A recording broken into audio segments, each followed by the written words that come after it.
apuntar para irle ganando tiempo al tiempo. Ir al libro del profeta Ezequiel.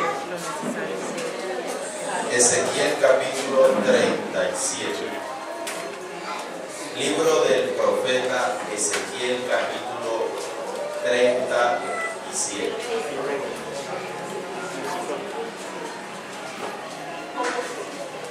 Voy a leer el verso 16 del capítulo 37, si estamos ahí.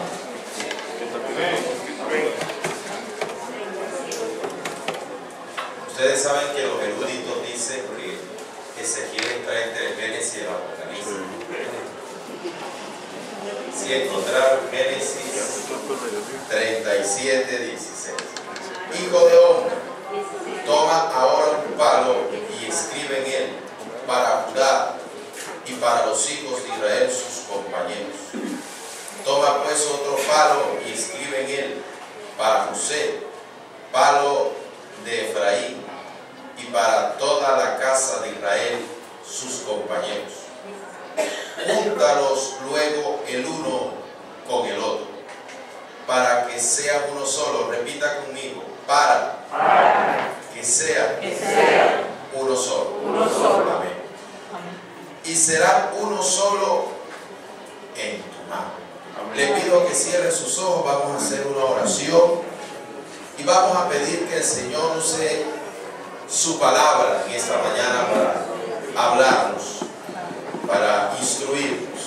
Señor, te damos gracias por este momento, por este breve tiempo que tenemos de poder sentarnos a meditar en tu consejo y en tu palabra. Entendemos que tú eres amo de toda sabiduría y de todo conocimiento, y que fuera de ti, Señor, no hay absolutamente consejo ni sabiduría. Queremos en esta mañana que nos hables, que tomes esta parte de tu palabra para enseñarnos, para guiar nuestro camino, nuestras sendas, para darle dirección a nuestros pies. Danos el corazón, la disposición, danos la actitud para recibir tu palabra, y quites todo lo que puede estar sirviendo de piedra de tropiezo y de perturbación, para que tu palabra quede sembrada, tu semilla en nuestros corazones. Bendícenos a través de ella. Sana nuestro corazón, nuestro cuerpo, nuestro ser, para la gloria de tu nombre, en el nombre de Jesús. Amén. Y amén. Puede sentarse, hermano. Bueno, en la brevedad del tiempo quisiera hablarles un tema que es de pronto muy popular, muy común, muy hablado, pero creo que en la práctica es bastante fallido. Y quisiera hablarles acerca de la unidad de la obra del Señor. Hoy en día las artes, más que todo el conocimiento, ha llevado a especificarse o llevar las áreas que se han estudiado a puntos supremamente específicos. Por ejemplo, el que estudia la medicina y hace el área general, lo que conocemos como un médico general, tiende a hacer una especialización, y él va a apuntarse específicamente en un área de la medicina. Puede el que se apunta hacia la parte del cerebro, de los nervios, se convierte en un neurólogo. Al que le gusta o le llama la atención profundizarse en el área del aparato circulatorio, se vuelve un cardiólogo. El que le gusta el sistema endocrino de los riñones, al que le gusta cualquier área de la medicina, se especifica y se puntualiza allí. Y creo que especificarse en un punto determinado es bueno, porque creo que si alguien sufre del corazón lo puede atender mejor un cardiólogo que un médico general. Si usted tiene un problema en la cabeza, creo que el que puede estar más capacitado para atenderle el problema es el neurólogo. Sin embargo, a veces las especificaciones se toman como rupturas. En pocas palabras,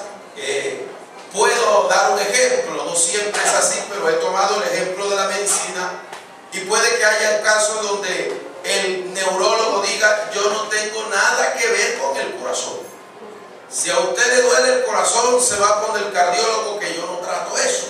Yo me especifico solamente en las partes del sistema nervioso. O el cardiólogo le dice, mire, yo no tengo nada que ver con los riñones. Si usted tiene un problema con los riñones, arréglese con el endocrino. Yo no tengo que ver nada con eso.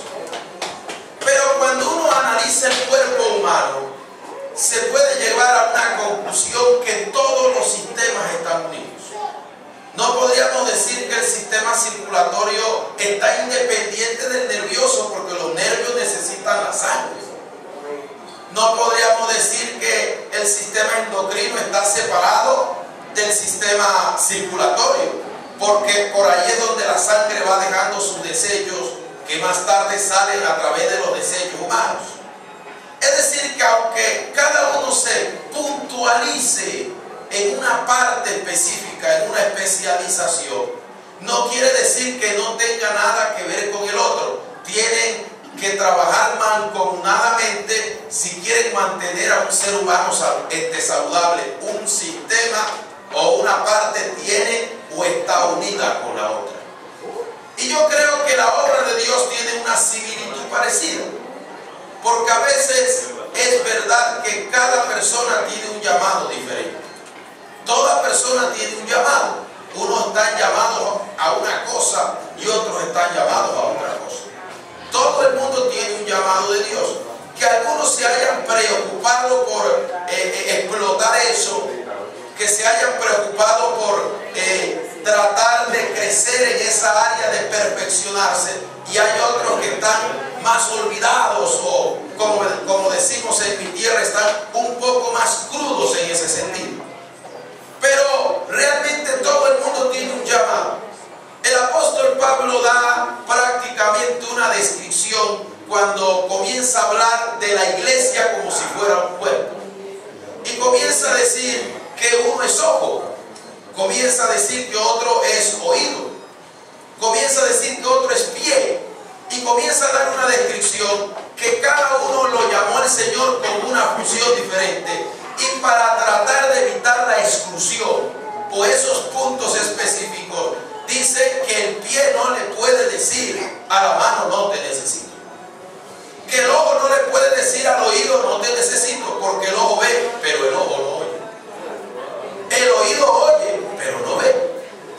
Es decir, que aunque todo el mundo tiene su don, no quiere decir que no necesite a otro, porque realmente lo necesita.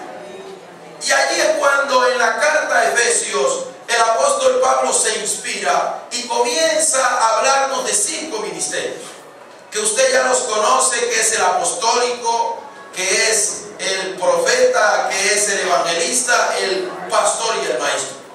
Y dice que todos fueron llamados para edificar el cuerpo de Cristo, a fin de que ese cuerpo sea edificado y que en un momento dado puedan ser uno.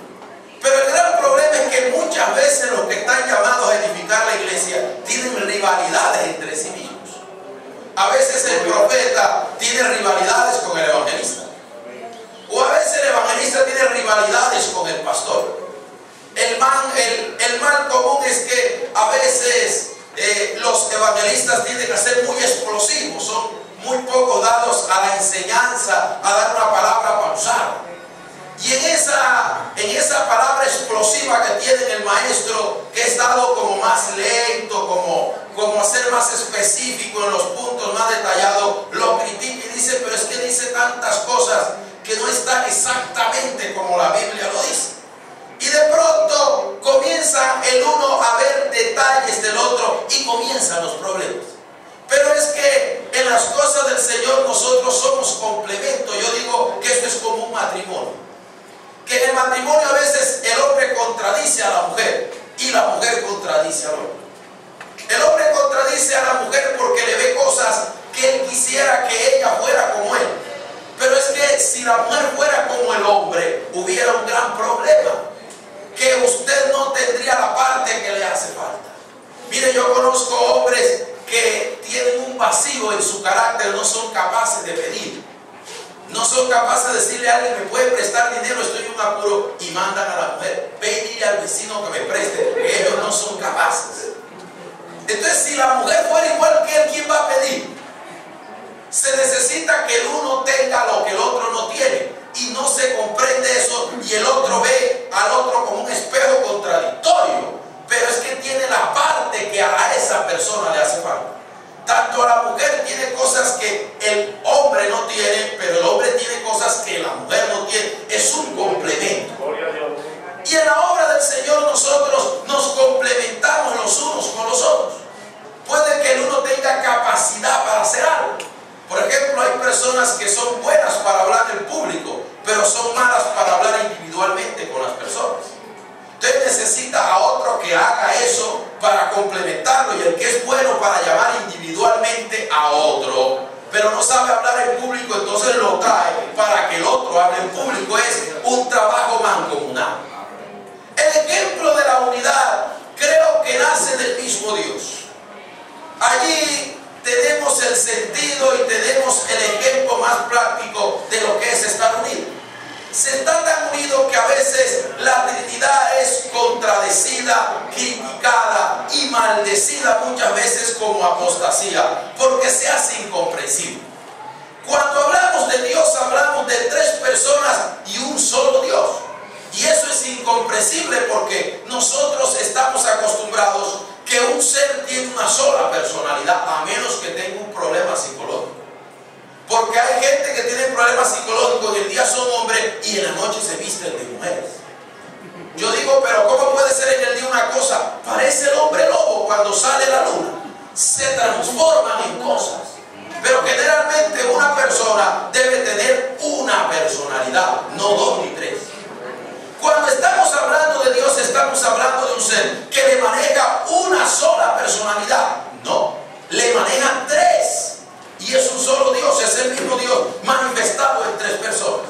Y las personas no entienden eso porque ven el reflejo que una persona debe tener solo una personalidad, pero por algo es Dios.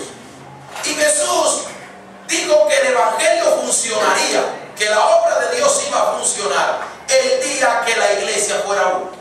Y dijo, para que el mundo crea que tú me enviaste, el día que la iglesia se unifique, la gente va a creer en la palabra de Dios, va a creer en la obra de Dios.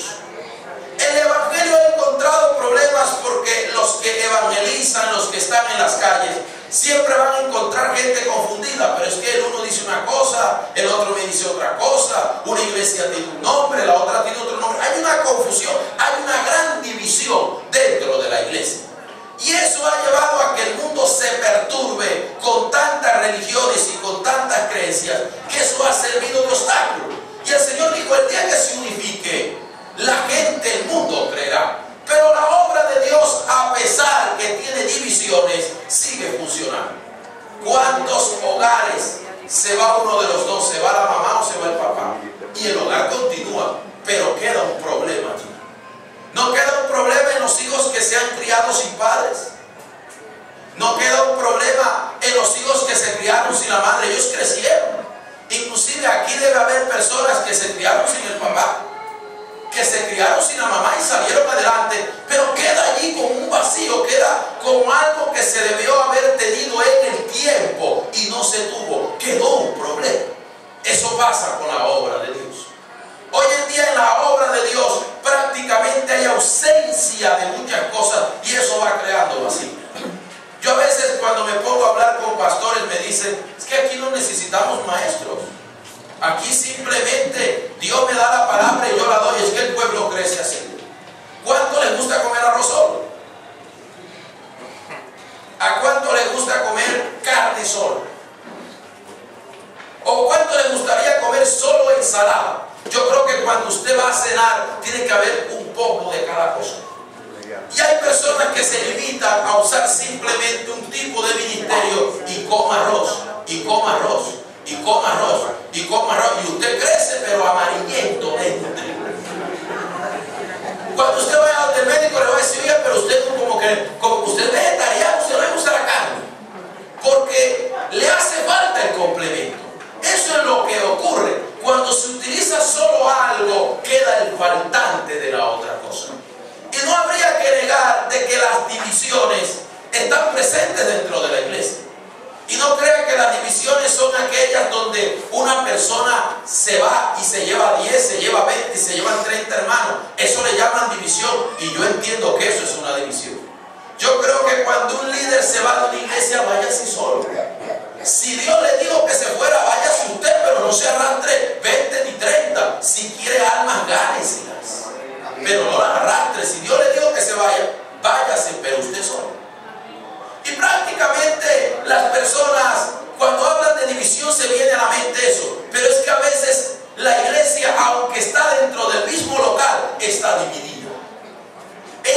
Está lo que nosotros llamamos locas. Hay personas que tienen su propio grupo, su propia gente con quien trabaja.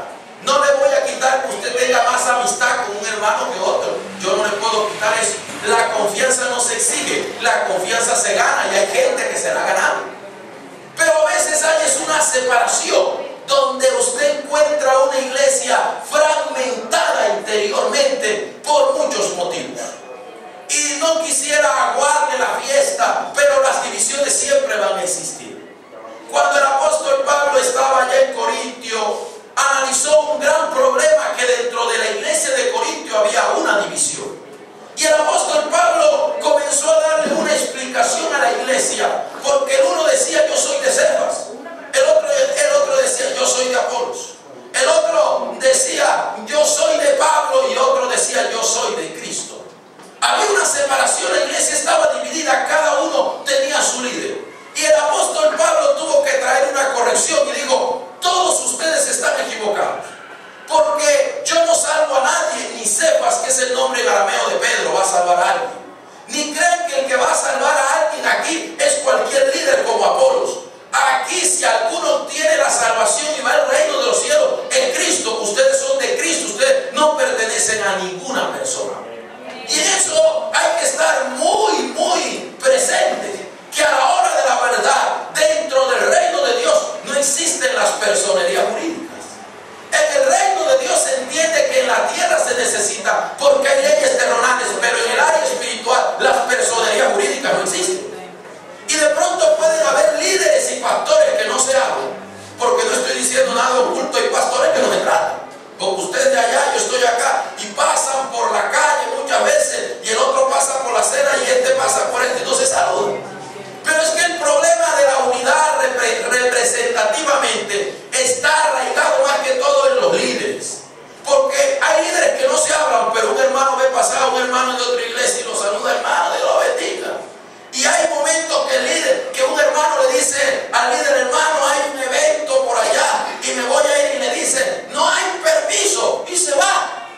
Se va de todas maneras, se pierde y se va. Entonces uno se da cuenta que la iglesia se une. El problema a veces está en el liderazgo, que hay ciertas asperezas que impiden que ellos se unan y se fragmenta la iglesia. De una o de otra forma, Pablo dijo: es necesario que haya entre vosotros disensiones para ver quiénes de vosotros están aprobados. Siempre usted va a encontrar divisiones en la iglesia.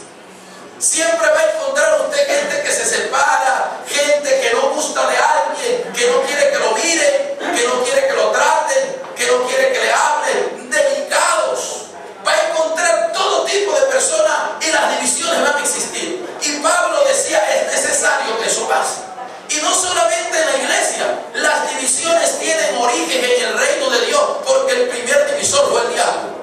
Le hizo un concierto, un problema a Dios allá, y se trajo un montón de ángeles caídos. Hubo una división, y el apóstol Pablo entiende de que eso es necesario que eso ocurra. Las divisiones son dos polos opuestos, donde uno dice sí y el otro dice no, donde uno dice blanco y el otro dice negro. Y ahí es cuando el que es de Dios se va del lado de Dios, y el que no es de Dios se va del otro lado. Le voy a poner un ejemplo muy palpable. Una vez hubo una discusión entre el apóstol Pablo y su compañero de viaje, que era Bernabé. Porque Marcos, cuando hubo la época dura, la época de la formación de las primeras iglesias, Marcos dijo: uy, eso está feo, aquí no nos bajamos en hoteles, aquí no hay comida buena, aquí hay que pasar necesidades. Y cuando vio la situación difícil, Marcos se devuelve, Juan Marcos se devuelve. Pero cuando ya las iglesias se habían surgido y habían agarrado fuerza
usted no sirve para unirse.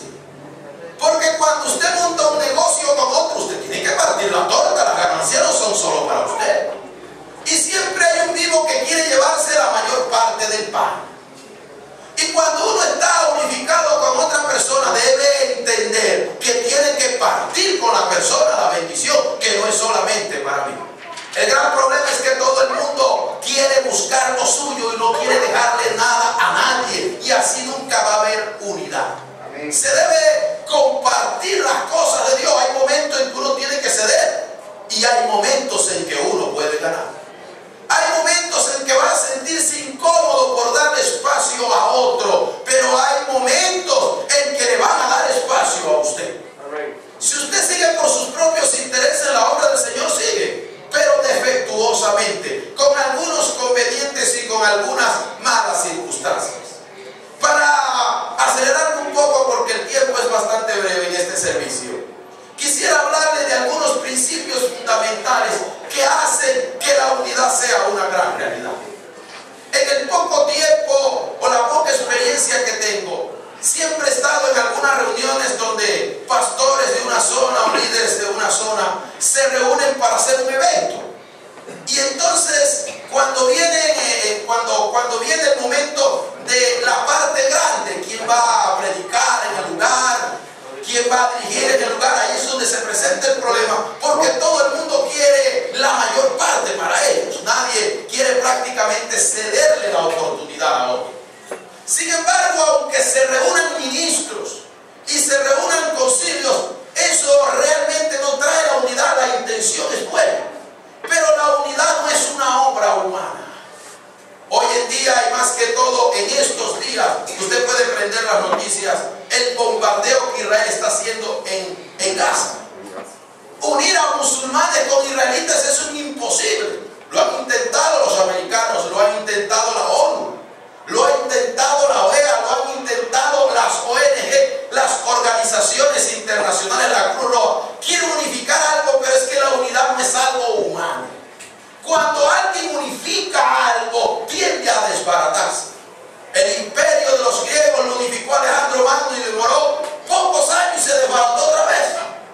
Roma trató de unificar el mundo y se desbarató otra vez. Babilonia trató en el tiempo antiguo de unificar el mundo, los persas, y se desbarató otra vez. Ese poder no lo tiene el ser humano. Lo que puede unir a dos pueblos o a dos personas con diferencia es una obra directamente de Dios. Amén. Y le voy a colocar un ejemplo muy práctico. Por eso, antes de entrar en el punto, usted puede ver cuando hablamos del matrimonio. ¿Usted cree que el matrimonio lo une la firma del notario? Que usted vaya y cuando va al matricidio, al matrimonio, lo van a casar. Y el notario le dice, firme aquí, firme allá. Usted dice, estoy casado. Usted oficializó el matrimonio entre los hombres. Pero la Biblia dice que lo que Dios unió, no lo separe el hombre. ¿Qué es lo que está diciendo Jesús? ¿Qué es lo que une a un hombre y a una mujer? Dios.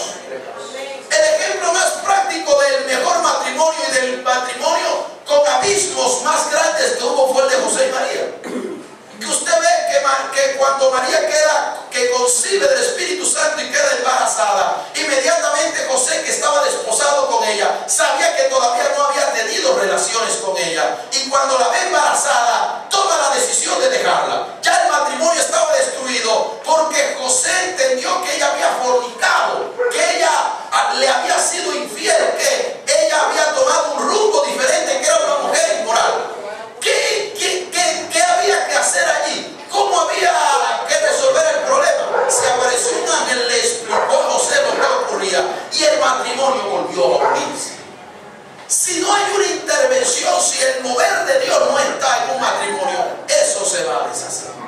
Y ya personas que están cansadas de firmar papeles y de firmar documentos, si Dios no está en el asunto, ese matrimonio peligra. Lo mismo pasa con la obra del Señor.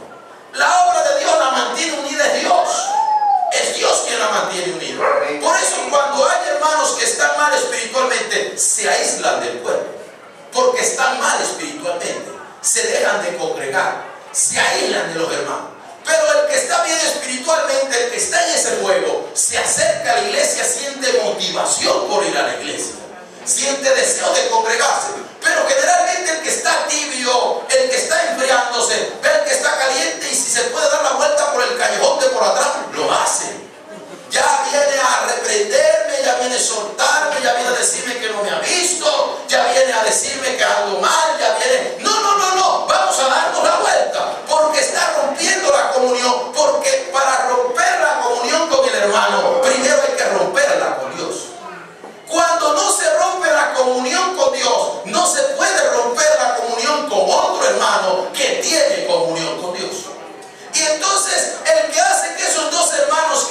comunión con Dios se una, es la presencia del mismo Dios. Amén. Cuando en los tiempos del apóstol Pedro como hebreo tenía conceptos errados en su doctrina, y él sabía prácticamente que tratar con gente gentil, que la Biblia, el Antiguo Testamento, porque el Nuevo no estaba escrito, prescribía que el Evangelio solo era para los hebreos, solo ellos tenían el privilegio de la palabra de Dios.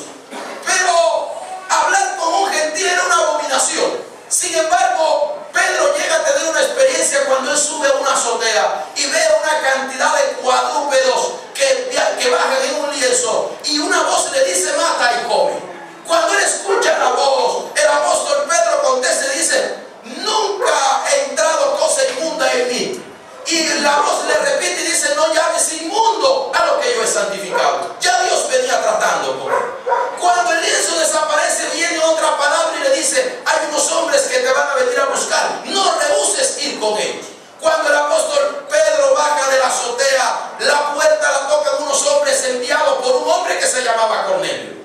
Cornelio envía a los hombres porque él también estaba orando. Y cuando él estaba orando, dice que un ángel en visión le dijo: ve a llamar a un hombre que se llama Pedro. Él posa en casa de un cierto Simón el curtidor. Él te dará palabras por las cuales serás salvo tú y toda tu casa. Pedro estaba en una zona alejada, estaba en Jope, y este hombre estaba al otro lado de aquella ciudad. Y Dios hace que un hombre que está orando en una ciudad diferente a otro que está orando en una ciudad distinta, que no se conocía, el mismo Dios por el Espíritu los trata de comunicar. Y entonces manda a que Cornelio, que era romano, mande a buscar a Pedro, que era hebreo. Y Pedro tiene que ir ahora a la casa de un gentil que él consideraba impío. Cuando Pedro llega a la casa de Cornelio y va a comenzar a predicar, y le dice: mire, por mí yo no estuviera aquí, porque para mí es abominación entrar a la casa de un hombre como usted, que es un romano, que es un pagano, que es un idólatra, que no hace parte de nuestra raza. En él estaba la barrera, estaba el problema, pero he venido aquí a regañadientes porque Dios me ha mandado. Dios me dijo, y mientras le estaba hablando, dice que por un estruendo y cayó el Espíritu Santo, y Cornelio y la familia y los hijos y los vecinos y los invitados que estaban allí comenzaron todos a hablar en lengua. Y Pedro se sorprendió y dijo: oye, si sobre esta gente también se derrama el Espíritu Santo, yo he orado por eso, yo no he pedido a Dios por eso, pero me he dado cuenta que Dios también ha visitado a los gentiles, que el Dios de nosotros también es Dios de ellos, y que no son paganos, son nuestros hermanos también. El hermano que tiene el Espíritu de Dios y que tiene la presencia de Dios, ese también es su hermano, ese también es su hijo. Yo digo que en este tiempo todo el mundo dice que es hijo de Dios. Es verdad que hay mucha gente que utiliza eso para ganar posiciones o engañosamente entrar dentro de una congregación. Pero está el otro extremo, donde hay gente que creen que los únicos hijos de Dios son ellos, que son exclusivos, que los demás están perdidos, que los demás no tienen entrada al reino de Dios, que nada más son ellos. Y el reino de Dios no es exclusivo. El reino de Dios es para todo aquel que hace la voluntad de Dios. El Señor dijo: ¿quién es el que entra al reino de los cielos? El que me dice Señor, Señor, no. El que hace la voluntad de mi Padre que está en los cielos, de ese es el reino de Dios. Quiere decir que todo, en cualquier parte del mundo, que hace la voluntad de Dios es un hijo de Dios. Y si usted es un hijo de Dios, ese hijo de Dios se convierte entonces en su hermano. Podríamos emplear que a través del Espíritu, a través de la presencia de Dios, es que se puede lograr la unidad. No es un esfuerzo humano, es la presencia de Dios quien llama a las personas que tienen el Espíritu y las reúne, hace que entren en comunión los unos con los otros.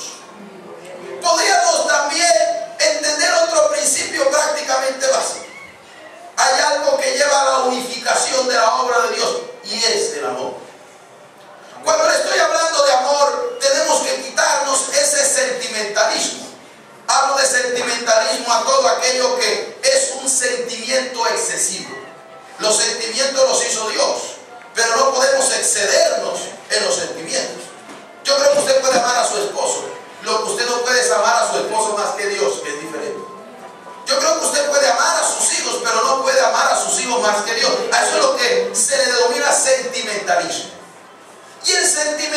emocionalismo prácticamente a veces está rigiendo dentro de la obra de Dios.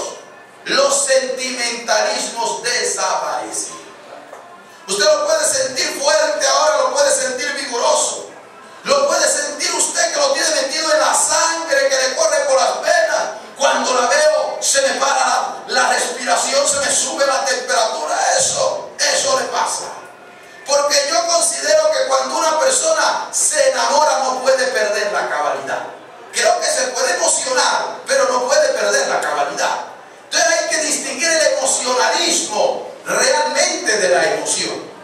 Y cuando estamos hablando de amor, estamos hablando de un sentimiento estable, de un sentimiento que directamente proviene de amor, de Dios, y que es necesario que esté en la vida del cristiano. El amor no es un lujo, es una necesidad. Y cuando estamos hablando del amor, que no se lo puedo describir, yo no le puedo decir qué es amor. Porque si yo le digo qué es amor, entonces estoy definiendo a Dios, porque la Biblia dice que Dios es amor. No dice que Dios tiene amor, está diciendo que Él es eso, que es amor, que su naturaleza es esa. Y que si se describe el amor, se describiría a Dios, sería completamente imposible. Pero al menos la Biblia nos declara que el amor es necesario. ¿Por qué? Porque Pablo dice: si yo entregara mi cuerpo y diere todos mis bienes a los pobres y no tengo a este amor, de nada me sirve. Y si tuvieren toda la ciencia y entendieren todos los misterios y hablaren todas las lenguas, sería como címbalo que suena y metal que retiñe. No sirvo para nada. Si no tengo amor, no sirvo para nada. Decirle al que te deja al lado, el que no tiene amor, no sirve.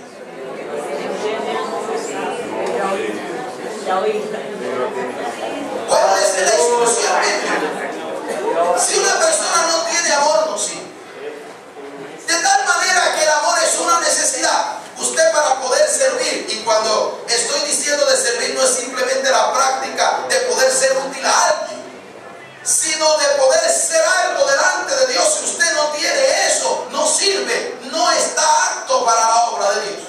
Hay una palabra fuerte en el Antiguo Testamento que Dios le da al profeta Jeremías y le dice: maldito el que hiciera indolentemente la obra de Dios. Y uno dice: ¿por qué esa maldición tan directa para un ser humano? El indolente es el que hace la obra de Dios a regañadientes. El que la hace porque es que me toca. Si no llevo el diezmo, yo sé que me va a ir mal. Si yo sé que no me congrego, Dios vuelve y me aprieta y me disciplina, toca ir. Pero Él no viene sino por miedo, porque sabe que si se separa de Dios, se le vuelve la vida un 8, como dice aquí, de cuadritos. Necesito a Dios, pero lo está haciendo por temor. Y la Biblia dice que en el amor no hay temor, porque el perfecto amor echa fuera el temor. Pocas palabras, no le sirvo a Dios porque le tengo miedo al infierno. No le sirvo a Dios porque necesito de comer. No le sirvo a Dios porque me mantiene el hogar. Le sirvo a Dios porque lo amo. Entonces el que sirve por amor no tiene miedo, porque hay sinceridad en lo que está haciendo.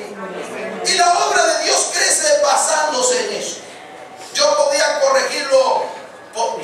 corregir a alguien basándome en dos opciones. La primera, hacerlo porque le amo y porque no quiero que tenga un mal fin.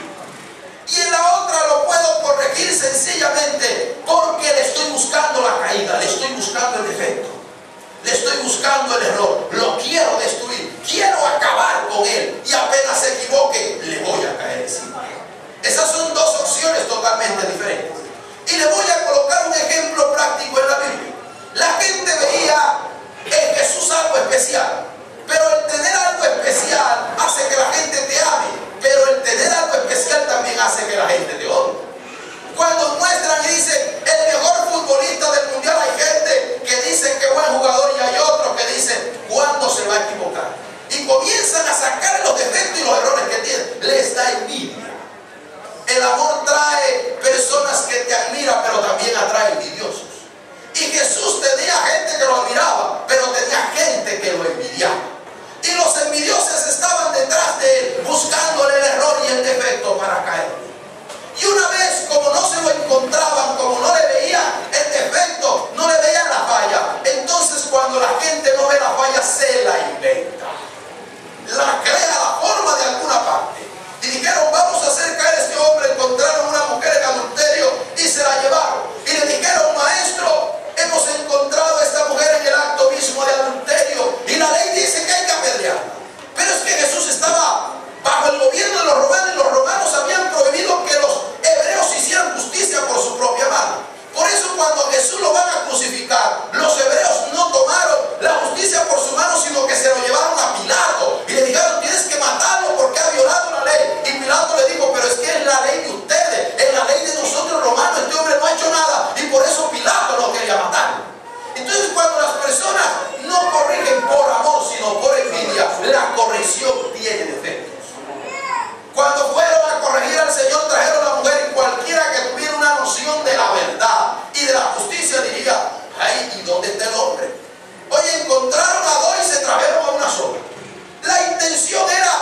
excederme en el tiempo.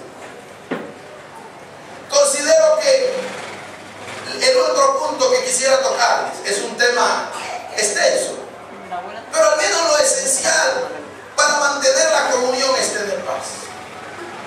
La mayoría de las personas se separan de otras porque eso les quita la paz. Creo que todos los que estamos aquí hemos lidiado con un chismoso o con una chismosa. Y cuando ya el que ha tratado con chismoso se da cuenta que él es el bienaventurado, donde vienen a traer las quejas y los chismes, ya él se da cuenta que no es ningún bienaventurado.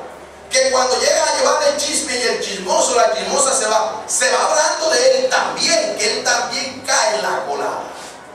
Entonces, la persona cuando sabe que otro habla de él y lo critica y lo tiene al lado, Dios mío, eso lo intranquiliza, lo pone mal, y eso hace que la persona le tenga cierto grado de separación.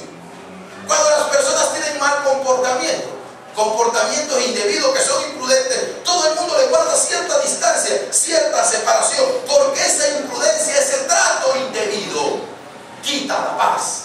Y todo el mundo busca la paz, no se aleja de ella, sino que trata de acercarse a ella. Y una de las cosas que nosotros debemos comprender es que si nosotros estamos buscando la paz exteriormente, nunca la vamos a encontrar. Usted no va a encontrar la paz afuera. La paz Dios la forma dentro del ser humano. De tal manera que cuando venga un problema y usted tiene formación de Dios, Dios ha corregido su conducta, su carácter. Aunque el mundo se esté acabando, usted por dentro, usted está tranquilo. Usted por dentro, usted está esperando en Dios. Usted por dentro, usted está confiando que Dios va a hacer algo. Mientras el mundo exteriormente está revuelto, está intranquilo, está impaciente, está sin esperanza. La paz es algo que Dios forma dentro, no es que la va a formar afuera. Todos los planes de paz que usted ve son fallidos, equivocados. La paz la forma Dios en el interior. El apóstol Pablo se refirió a la paz de afuera cuando dijo, cuando diga, es decir, lo que se oye de afuera, cuando digan paz y seguridad, vendrá destrucción repentina. Es decir, ¿no creen eso? La verdadera paz la da el Señor. Y yo considero que hubo un hombre que desde que se propuso a romper la unidad del Señor, la paz se fue de él. Cuando Dios llamó al rey Saúl y lo colocó como el hombre de Dios en la tierra, Saúl comenzó a decaer, comenzó a desobedecer, comenzó a dar malos pasos. Y Dios se busca un reemplazo que se llamó, o que lo conocemos hoy como el rey David. Se busca a David. Y cuando él se entera que ya tenía reemplazo, él pierde la paz. Porque todo el mundo se iba detrás de David cuando ya el puerto de aceite había caído sobre David. Fue el único que se paró frente a Goliat y lo pudo destruir. Porque el Dios que había respaldado a Saúl se había ido y había tomado posesión de la vida de David, y ahora el respaldo estaba con él. Pero él, cuando veía a David, perdía la paz y lo mandaba a traer, porque David le tocaba el arpa, y cuando tocaba el arpa él tenía un espíritu malo que lo atormentaba. Pero al tocar David el arpa, dice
necesita. Amén.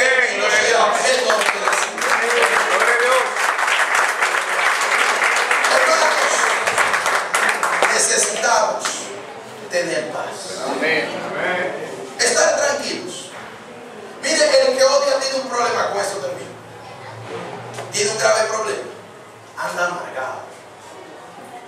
¿Usted no ha visto la gente que odia? Anda amargado, anda hablando del que odia con todo el mundo, indisponiendo.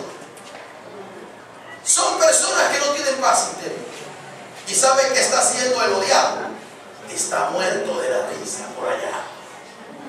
Mientras usted se amarga la vida aquí, él está tranquilo. Lo mejor es que hay cosas que aunque a uno le hayan dolido, odiando usted no las va a resolver, las va a empeorar. Hay cosas que cuestan, pero es mejor dejarse dar. Yo creo que Dios es justo y que hay que confiar que Dios hará lo justo con nosotros. Amén. Así que tengamos la unidad a través del Espíritu, a través del amor y a través de la paz. Y la obra de Dios no es perfecta, pero al menos dentro de estos principios el pueblo de Dios se podrá desarrollar con la tranquilidad y con la eficacia que Dios espera de él. Vamos a colocarnos de pie, hermanos. Gloria a Dios. Vamos a darle gracias a Dios en esta mañana. Vamos a orar. Padre, te damos gracias por darnos la oportunidad de compartir y de predicar tu palabra. Te pedimos en esta mañana que nos des aquellas características que necesitamos, que requerimos realmente, Señor, para poder tener una vida más abundante y para tener una comunión mucho más efectiva con los hermanos, para poder tener un trato, Señor, no que destruya, sino que edifique, para poder tener comunión sin excepción, sin distinción, sin acepción de personas, de poder tratar los unos con los otros con el mismo valor, con el mismo amor, Señor, de la misma manera, de la forma más justa. Somos imperfectos, pero tú eres perfecto. Y tú nos puedes perfeccionar a la medida y a la estatura del Hijo de Dios. Señor, nos colocamos en tus manos. Que limpies nuestro corazón, que lo sanes, que lo fortalezcas y que lo regeneres para la gloria de tu nombre. En el nombre poderoso de Cristo, Señor, te lo pedimos de una forma especial y te damos muchas gracias. Yo brevemente en esta mañana, yo quisiera orar por los enfermos. Si hay alguna persona que esté enferma en esta mañana, le pido que pase al frente, que tenga algún problema de salud, que le duela algo, que tenga un problema de salud, solo usted Dios sabe. Yo no le voy a preguntar qué, pero el médico que está aquí sabe que lo usted. Y vamos a orar por eso. Solo le pido que pase creyendo que Dios sabe. Eso es lo que usted necesita, creer que Dios lo va a sanar. Amén. Vamos a hacer esa oración. Yo creo que Dios nos trajo hoy para eso, para edificarlo y para sanar. Y donde está la presencia de Dios, eso es lo que pasa. Como me decía un señor a mí que es inconverso, pero él dedujo, y me dijo, yo leo la Biblia, pero me he dado cuenta, aunque no soy cristiano, que todo lo que la Biblia dice es bueno y correcto. Y es cierto. Todo lo que Dios dice es bueno. Hizo Dios la luz y vio que era buena. Hizo Dios las plantas y vio Dios que era bueno. Hizo los animales y vio Dios que era bueno. Dios es bueno. Y ese Dios creativo y poderoso está aquí para sanar. Vamos a orar creyendo que Dios lo va a sanar. Amén. Oremos a Dios. Padre, te damos gracias en esta hermosa mañana, porque hemos compartido, hemos meditado, hemos madrugado para escuchar el consejo y la sabiduría, pero también hemos venido porque sabemos que tienes poder. Sabemos que el evangelio no es vergüenza, sino que es poder de Dios para salvación a todo aquel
Shh.